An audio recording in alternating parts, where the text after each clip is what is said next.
membahas masalah dalam bernegara ya. Terus saya di sini sebagai konselor Anda membahas hanya satu kasus saja. Ada konselor kedua ini yang berdurasi 30 menit. Bagaimana, apakah Anda bersedia? Ya, saya bersedia. Di sini saya akan membacakan inform konsen, yaitu saya yang bertanda tangan di bawah ini, saya tersebut di atas menyatakan setuju dan bersedia untuk terlibat berpartisipasi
untuk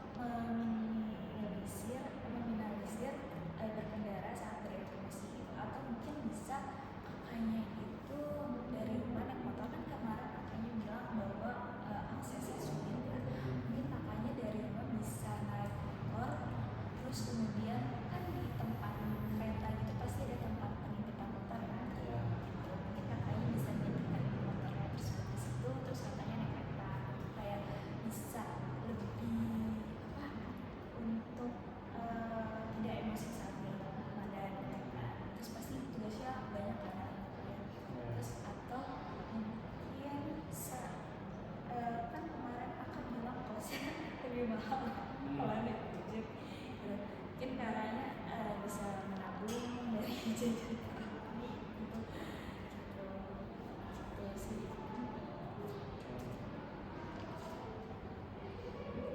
Terus kemarin kakaknya bilang itu saat bulan Ramadan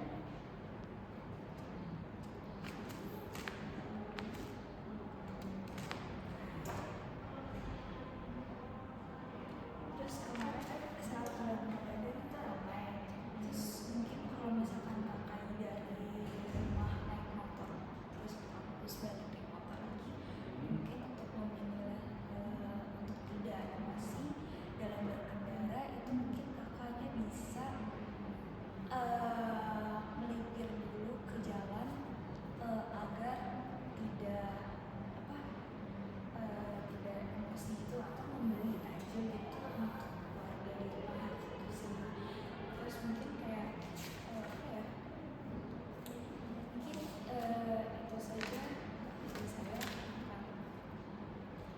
Terus mungkin untuk genangan air panas itu mungkin kakak bisa kan namanya orang ya kalau naik mobil kan nggak lihat mungkin orang tersebut juga lagi buru-buru mungkin ya. Saya mencoba secara realistis saja gitu kan dari pengalaman saya mungkin. Terus mungkin orang tersebut bawa mobil lagi buru-buru, mungkin kayak nggak sengaja untuk mengenai kakak gitu.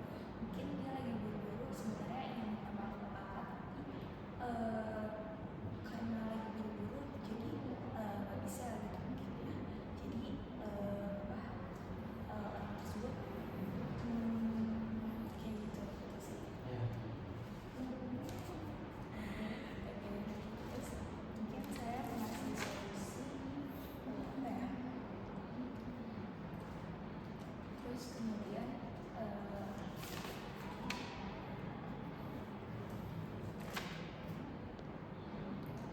terus kan kemarin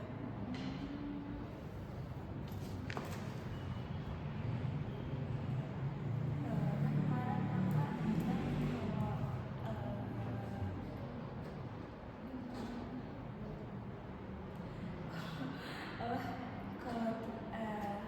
kalau macet tuh saat bulan Ramadan tuh bikin stres gitu kan. Terus apalagi rese gitu. Terus kakak tuh saat sedang berkuliah mungkin gitu.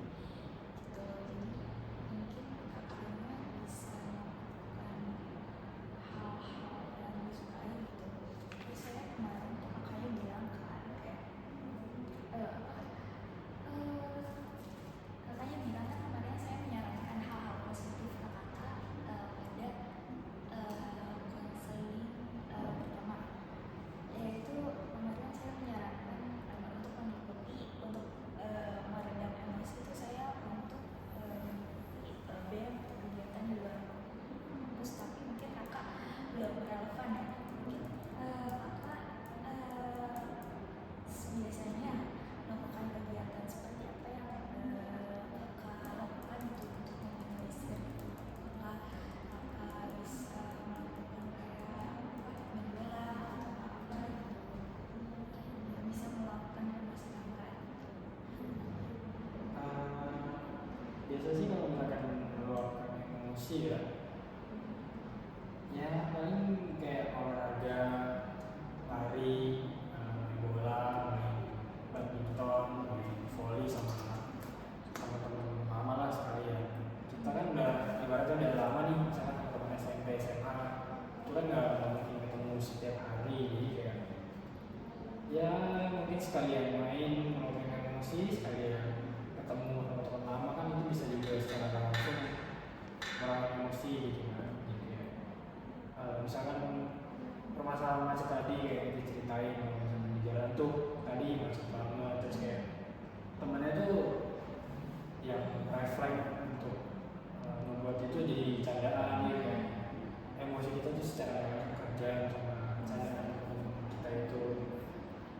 Terus paling dari olahraga sih kayak tadi yang disebutin lari, ya paling kalau bisa olahraga pun itu kegiatannya malam hari ya, jadi kayak udaranya jadi lebih segar aja sambil kegiatan aktivitas olahraga tuh jadi kayak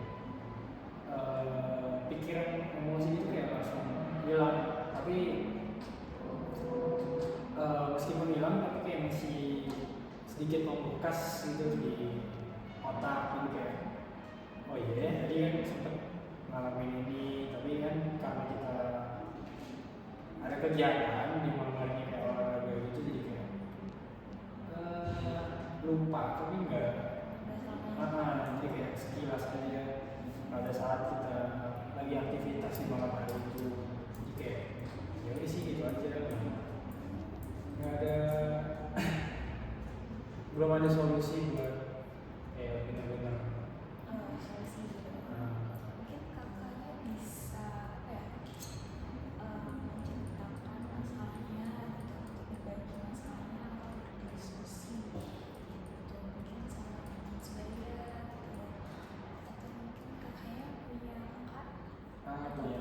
ya misalkan kakak punya kakak untuk mungkin berdiskusi dalam kakak atau itu menurut saya itu apa ya pengalamannya lebih jauh lebih banyak kan, jadi itu bisa mengasih solusi kepada adiknya terus untuk menceritakan masalah ke teman itu ya paling kakak menceritakan masalah yang intim banget itu ke teman terdekat ya. Iya biasanya teman terdekat sih, tapi lebih jatuhnya ke sahabat sih sebenarnya, bukan kayak teman gitu, kayak udah yang Dekat banget gitu ya. iya kayak udah dari kecil banget lah kenal, terus kayak sampai sekarang masih ya walaupun nggak sering tapi kayak masih kontak-kontak lah, jadi kayak udah percaya aja sama orang tertentu, jadi kayak mau cerita apapun, mau ngobrol apapun nggak ada batasan hambatan apapun gitu, ya udah ngalir aja, tapi kan dia kayak bakal ngasih feedback atau ngasih pengalaman dia kalau dia pernah ngalamin, atau mungkin sama-sama belum pernah ngalamin ya kayak brainstorming bareng lah, kira-kira harus ngapain ya kalau misalnya kejadian kayak gitu sih. Mungkin kakak bisa menerapkan skala prioritas untuk skala prioritas itu bisa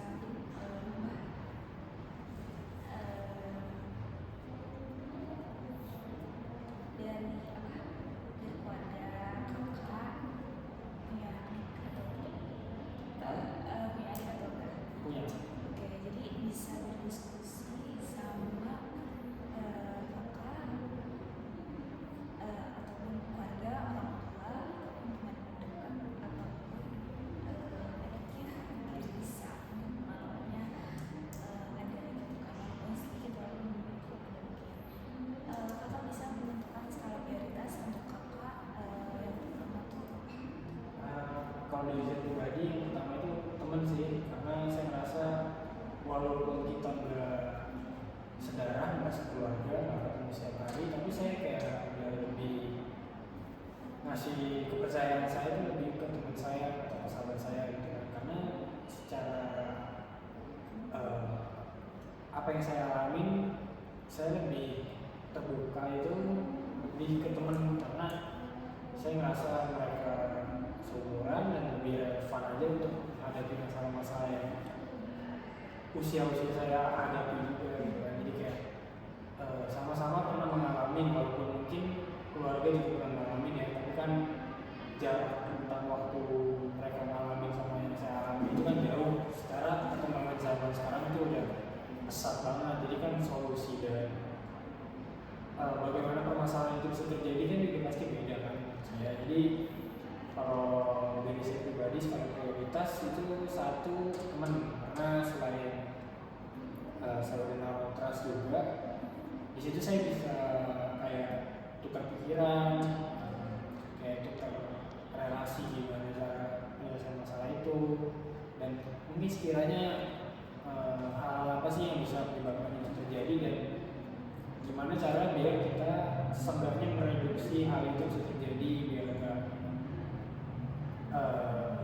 ke-trigger atau emosi itu kepancing sampai segitunya parah. Jadi kayak sebisa mungkin kita mereduksi emosi. Kalau yang dari saya pribadi sampai ke-trigger emosi yang parah gitu kan, berarti dari regulasi diri saya harus kuat gitu kan, gimana saya membentengi emosi saya biar nggak sepenuhnya keluar. Jadi kayak nomor satu sih temen, terus nomor dua mungkin keluarga ya, walaupun saya secara ini nggak terlalu dekat atau terikat banget sama orang tua, karena saya ngerasa ya itu tadi sih, satu mereka kurang relevan dengan permasalahan yang saya alami, walaupun mereka tahu seluk beluk saya seperti apa di keseharian, karena kan setiap hari pasti saya ada cerita sedikit lah, walaupun sepenuhnya apa yang saya alami saya ceritakan.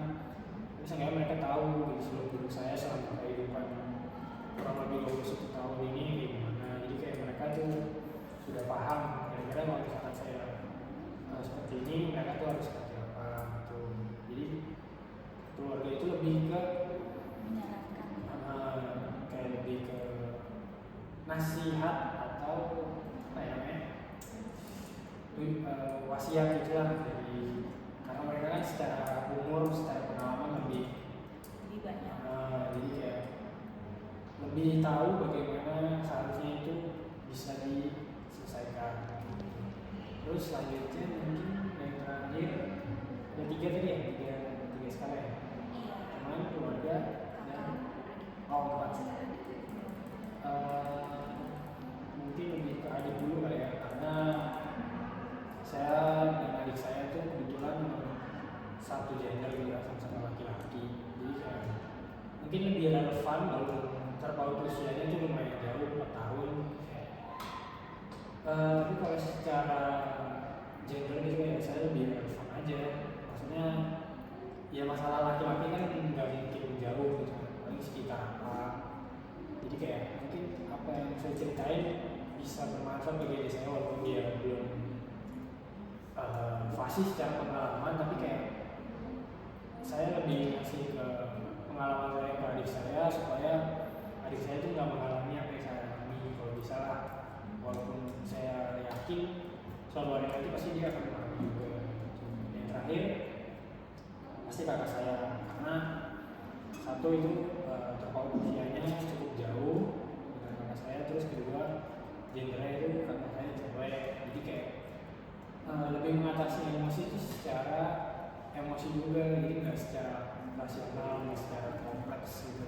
Jadi kayak ada permasalahan yang diutamakan tuh emosinya dulu. Jadi kayak saya merasa kurang cocok lah untuk mengatasi apa yang saya alami. Kayak misalkan ada permasalahan kuliah nih, saya ada kesulitan dalam suatu mata kuliah tertentu. Jadi saya tanya kan, misalnya pasti dia kan sudah pernah mengalami perbedaan. Terus saya tanya, kira-kira kalau misalkan ada mata kuliah seperti ini, diberikan tugas seperti ini, kira-kira saya harus ngapain dulu nih sebelum saya mengerjakan keseluruhan. Terus kayak dia, karena saya nggak di awal, kayak lebih mengutamakan emosi pada rasional gitu kan, dia lebih ke mengungkapkan emosi dia gitu. Ya gimana kamu aja ngerjainnya, bla bla bla. Nanti kan kamu juga bisa sendiri gitu kan. Padahal saat itu saya butuhnya tuh kayak solusi dari tugas itu kan. Saya harus ngapain dulu nih biar tugas itu bisa tersusun secara rapi. Gitu sih paling dari keempat skala prioritas itu. Kalau misalkan setelah bercerita dari kata orang itu, apakah bisa meredam emosi kakak gitu?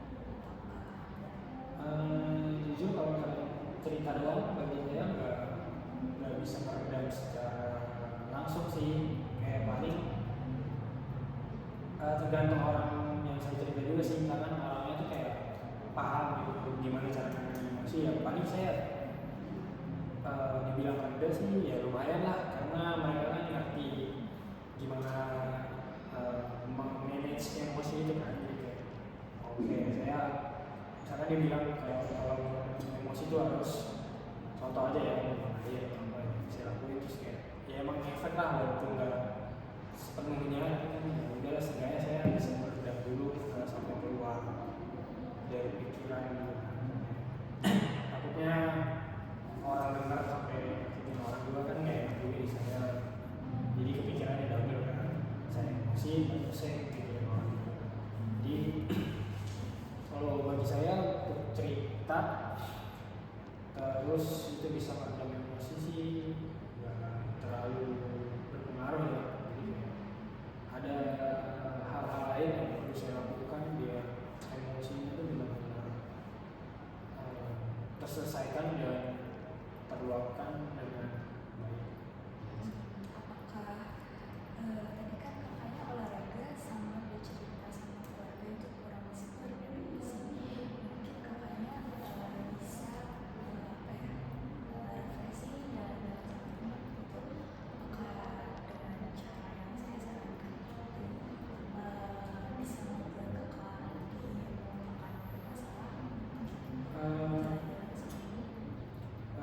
Sebenarnya kalau jalan-jalan ya, saya tipikal orang yang tidak terlalu suka untuk mengeksplor yang terlalu suka, nggak terlalu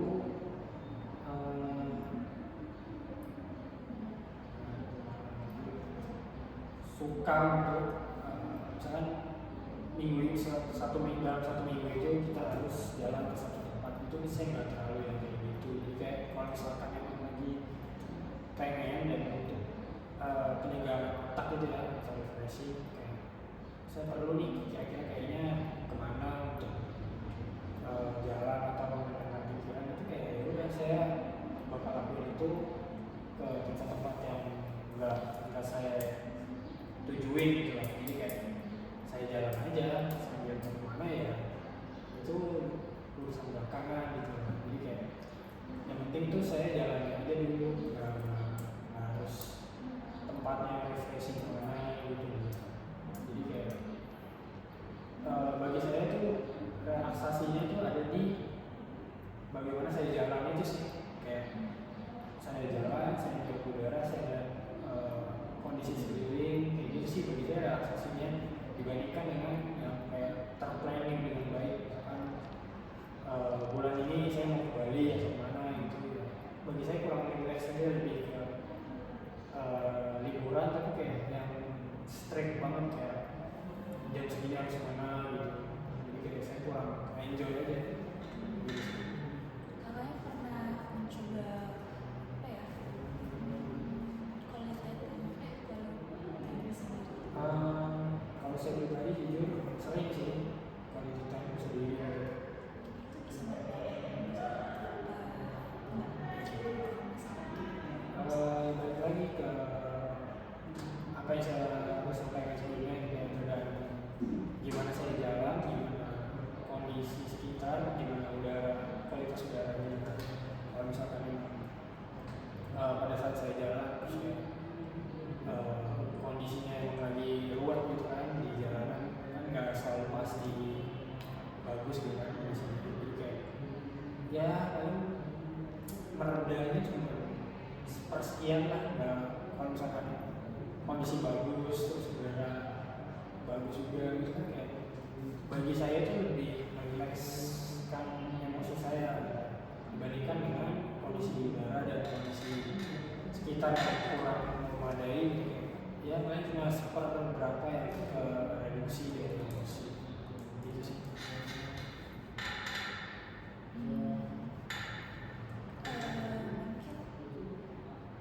mungkin kakaknya bisa membuat jurnal emosi gitu kan. Misalkan kakaknya tuh hari Senin atau Selasa tuh lagi emosi, misalkan kakaknya wah hari ini ada kejadian ini gitu, terus saya tuliskan catatan kejadian hari ini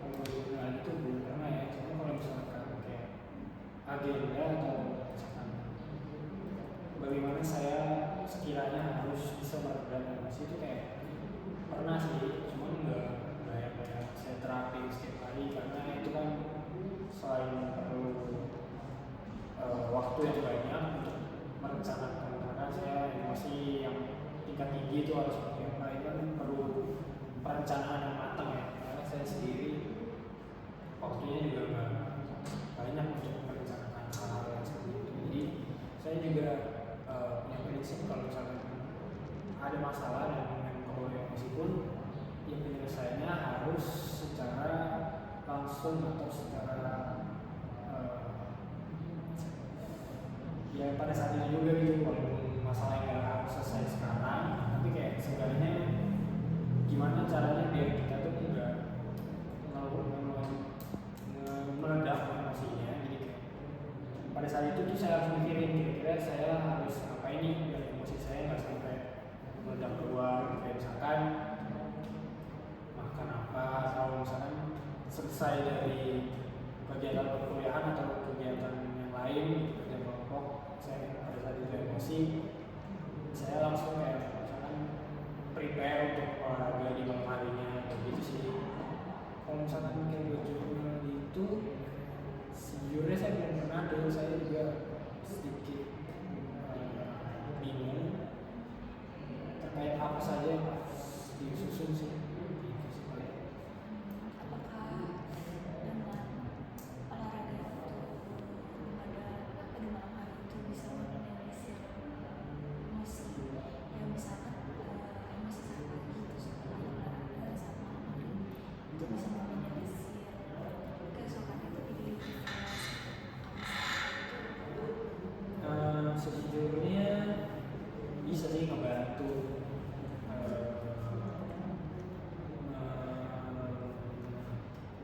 melupakan emosi sejenak gitu ya. Olahraga perlu konsentrasi dan kemampuan kita untuk dapat mengatur pernapasan dengan baik. Pada saat kalau misalnya kita emosi itu kan jantung tuh menurut saya lebih kerjanya tuh lebih berat gitu. Jadi kalau misalkan saya pada saat berolahraga sambil emosi itu kayak itu jadi bencana sih buat saya, kayak yang tadinya saya niatnya meredam emosi, tapi malah ujung-ujungnya kayak menambah masalah baru. Kayak misalkan napasnya jadi tersedak-sedak, jadi kayak jadi rawan untuk pingsan gitu kan pada saat olahraga. Karena olahraga sendiri itu saya harus fokus, konsentrasi, dan itu tadi mengatur pernapasan. Jadi kalau enggak ya bakal terjadi hal-hal yang sebaliknya justru merugikan diri kita sendiri yang tadinya mau sehat dan mau melupakan emosi gitu ya. Jadi kayak sebaliknya sih, jadi kayak malah tambah kepikiran.